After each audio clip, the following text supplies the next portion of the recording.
Yeah, sorry about that. Dropped my shit while I was recording. So to continue what I was saying,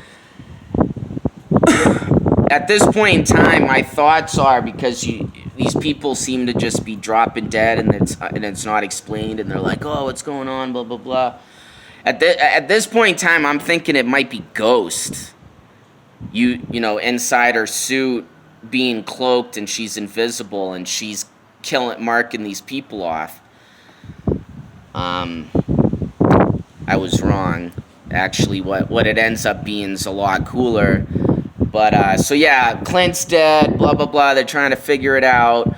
So now it's panning to what Black Widow's up to, and now she's on the hunt for Bruce Banner because he's on the list for potential candidates, because they're starting to notice a pattern that all these people that are dying are potential candidates for the Avengers Initiative. So she actually interacts with Betty Ross, and it's like, where's Banner, blah, blah, blah, and Betty's like, oh, I don't know what you're talking about, blah, blah, blah.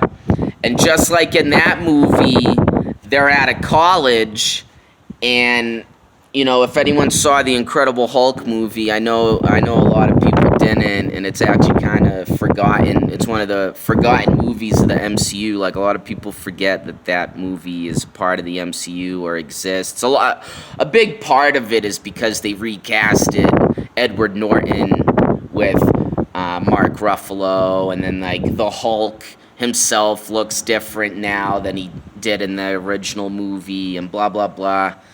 But if you did see that movie,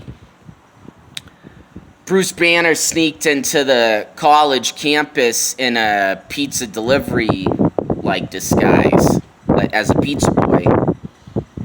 So Black Widow notices like the pizza hat and the empty boxes, and she's like, oh, what's this about? And Betty Ross, looks all suspicious. Her eyes are darting, this and that, and she's like, oh, well, I don't know, a student must have left it there. And she looks over, and she can tell that someone's hiding in this cabinet. So she goes over to the cabinet, and Betty Ross stops her. Now, while this is going on, Agent Coulson is back in New Mexico driving through the desert, and Loki appears with a huge army, Asgardian army, and they're here to avenge Thor's death. I guess Odin sent them to go find out who killed Thor and avenge it. And so Nick Fury's confronting Loki, talking to him, and like while all this is happening, Natasha finds Bruce inside the cabinet back on the campus in Virginia, and it's like, you got to come with me, this and that, blah blah blah. And then this is when the Hulkbuster army shows up with Colonel Ross and all that. And she's like, you got to come with me. And Bruce Banner's like, no, I got to stay here. And so she's like, all right. And she's trying to talk to Nick Fury. And Nick Fury's ignoring the phone call because he's in the middle of talking with Loki. And Loki's like, he's not having it. He's basically like, yeah, we're here to destroy everyone and avenge my brother's death. So while that's going on, it pans back to Natasha and Bruce tells her, like, you should probably just let me go. I can handle this on my own. I can't die. And, you're vulnerable to death and injury and this and that. And he gets hit with a bullet. Boom! Just like the movie. And he hulks out and he gets pissed. And Natasha jumps off the balcony. And the Hulk jumps off the balcony as well, and he starts attacking the Hulkbuster soldiers. And it's basically the same thing as the movie, if you've seen it. And then it pans back over to Loki and the S.H.I.E.L.D. agents and Nick Fury. And Nick Fury's basically like, yo, I don't want any war, and I can help you find your brother's killer. And Loki, he convinces Loki to let him do that. And Loki's like, you basically have till sunrise tomorrow to to bring me my brother's killer. And he's like, all right, let me do that. And then when it pans over to the Hulk and what the Hulk's doing, he's trashing the stuff, this and that. And Betty Ross, runs out in the middle of like the shooting and the mayhem, and Natasha tackles her, grabs her up, and Betty's like, no, please let me talk to my father. I can stop this. And she's like, I don't think your father is the cause of this, because when Bruce got shot, none of the soldiers shot him. Like, they're all discussing amongst each other, like, who made that first shot? I didn't give the clearance. And they're like, it wasn't us, sir. So now it's a mystery. Well, out of nowhere, the Hulk starts, like, blowing up like a balloon, and then he literally explodes, which, isn't really makes sense, but we'll let that go. So now he's dead, and they're like, man, what's going on? And so I'm not sure exactly what makes Natasha break into this facility and look up some files, but she's on a hunch. We'll just go with that. So she's on a hunch. She's looking up these files, and she's like, wait a minute. In order to log into these files, the only person that could do it is Hope Van Dyne. Now, anyone who knows Hope Van Dyne, that's the Wasp, which is also in the MCU. And in this alternate reality, I guess, Hope Van Dyne worked for S.H.I.E.L.D. this whole time and died. They don't really specify it, but she died in action. She was on a mission doing something, and she passed away. So she's like, man, what's this? And then something just starts attacking her, and she's literally what looks like she's fighting an invisible force. And so at this time, I start thinking I'm correct. I'm like, oh, it must be Ghost with her cloaking gear on. And right before Natasha dies, she's got her phone out, and she's trying to leave Nick Fury a message, and all she says in the message is, it's hope, it's all about hope. And then she gets killed. It's off screen, but yeah, she gets murdered. So now Nick Fury eventually gets the voicemail, and he's like, man, it's all about hope. It's all about hope. Like, what could that mean? And, he's brainstorming. And Agent Coulson's like, man, all our candidates for the Avenger Initiative have been killed. Like, what do we got no one left. And he's like, we got one person left, Coulson. And Nick goes to his car, and he gets that 90s pager from the Captain Marvel movie, because if anyone's seen that movie, before Captain Marvel flies off into space to help the Skrulls find a planet to live on, she takes some Kree technology and puts it onto a pager, because the time period in that movie, I think it's 1995, where people use SkyTel pagers and things like that. So she tells him, if you've seen the movie, in case you didn't, I'm assuming a lot of people did, and if you did, I'm sorry to waste a couple more seconds with this explainer, but this is for the people that didn't. She gives Nick the pager and tells him only to use it in emergencies, and then flies off. So now it's obviously decades later, and Nick has the pager, and he presses it. Well, somehow off screen, Nick Fury figures it all out.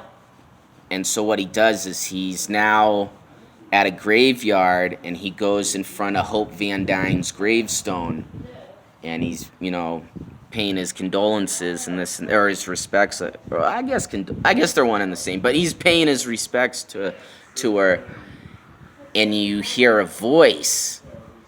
And so now everything gets revealed. So in this alternate reality, Hope Van Dyne was a S.H.I.E.L.D. agent and got killed doing some said mission. And Hank Pym lost his marbles, and he's rocking the Yellow Jacket suit, which is comic accurate, because that, if you, from the source material, when Hank Pym does lose his marbles, he goes from Ant-Man to Yellow Jacket and has a different suit, the Yellow Jacket suit, and he's kind of like an anti-hero slash villain for a while. Well, in this what if alternate reality version of events, because of his daughter's death, he becomes the Yellow Jacket, and I guess went around killing the potential candidates for the Avengers Initiative, because in his mind, Nick Fury is setting these individuals up for death, because he's like, you let my daughter die, blah blah blah. Nick Fury's like, dude, she was working for S.H.I.E.L.D., she was part of them, she was doing missions, she knew the risk. And he's like, no, you filled her head with all these notions of being a hero and saving the world and this and that. So to get my revenge, I went around killing all your candidates before you could do the same. And then he even brings up Thor, because at this point in time, they don't even know who Thor is or anything. And Hank Pym's like, oh, Blondie? He's like, yeah, I killed him because I know you were probably going to recruit him too and fill his head with your lies. So then they actually have a brawl, and to my astonishment, Nick Fury is kicking Yellow Jacket's ass. And he's like, he's doing moves that he shouldn't be doing, and even Hank said it. He's like, wow, you're pretty spry for an old man that has a corner desk job. And it turns out it's not Nick Fury, it's Loki. Because Loki can change his appearance and cast illusions and this and that. So they basically defeat Hank Pym. The mystery solved. And then Loki got his revenge for his brother. Nick Fury solved the mission and mystery, and basically, I guess got revenge for all the Avengers that died. And then Loki's like, well, he's like, all right, so Nick's like, all right, so, everything's done, so you're going to be on your way. And Loki's like, well, actually, I think I might stay for a little bit. And he's like, how long? And they don't really detail it, but, I'll just make an assumption. Say it's like a week later. It shows all these Asgardian armies in front of, like, say, the White House and all these different places on the planet, and he's at the UN at a podium, and he basically says the same stuff that Loki's always known to say, like, humans, it's in your nature to be ruled, and basically I'm here to rule you guys, I'm taking over. So the gist of it is, in this reality, there are no Avengers. They never became the Avengers because they all got murdered. And because they all died, there's no one to defeat Loki. And so it leads you to think that eventually Loki will take over the Earth. Well, literally right before it ends, it's showing Nick Fury in the frozen plain where Steve Rogers is found, and it shows him wiping some ice off, and it's the Captain America shield all frozen, and then you hear a voice like, so where's the fight, Nick? And when the camera pans over, it's Captain Marvel. So he obviously used the pager and called her to come in. And so now it leads you to think that maybe Nick is starting a different team, an alternate team, with him finding Steve Rogers and then calling Captain Marvel in to help out. And then the episode ends. And it wasn't really connecting to anything else. Because that's the big thing about this show, allegedly, is they're all all these episodes are connected. I've yet to kind of see that, but I think we got 6 more. I think there's 9 episodes total. We got 6 more left, so who knows. But I'm really digging the show, and I like the concepts because I love What If. What If is amazing. Like, a lot of people don't know this, but Conan the Barbarian is actually a Marvel property. Like, it is a Marvel Comics and a Marvel character. And there's an actual, like, what if story of what if Conan was in our era. Like modern times instead of medieval times or ancient times, because I think he's actually even before the Middle Ages. And, yeah, they always have some random weird concepts, like what if Peter Parker was the Punisher? What if... Who knows? It could be endless. It could be like, what if Howard the Duck became Iron Man? What if the Red Skull became... Shit, I don't know, man. Like, you really could... It's just... It's literally, like, endless possibilities. And those comics were awesome, and so I'm really glad they, like, made a show out of it. And I can't wait to see what the next episode has in store. Now, I don't know if this is a spoiler. I feel like it's still staying on the topic. So later on, I don't know what episode it is, but there will be an episode where Doctor Strange meets an evil version of himself from an alternate reality. And there's a rumor that... Well, this part isn't the rumor. This part has been confirmed that whatever goes on in the show, even though it's an animated show, is still canon to the MCU and actually will tie into the live action material. So keep that in your head. So with that being known, there's a rumor that in the new Spider-Man movie, that's not Doctor Strange, that actually is the alternate Doctor Strange that you will be introduced when that episode comes up in this What If show. And I love it, and I hope that rumor's true. I really do, because that's a real cool concept. That definitely will be like, what the fuck moment. And it also just expands the universe. Like, I really love that everything's connected, and I'm kind of mad that they kind of made other previous things not connected anymore. Like the show Agents of S.H.I.E.L.D., that's not canon.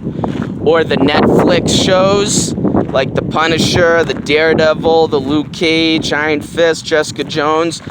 Those, at the beginning, those were canon. Now I guess they're not, which fucking pisses me off, but whatever. It's just Kevin Feige measuring his dick, because he didn't have any input or creative input or even he had zero input on those shows. Influence, the whole 9, 0. And because of that, he doesn't want them canon now, which is kind of petty.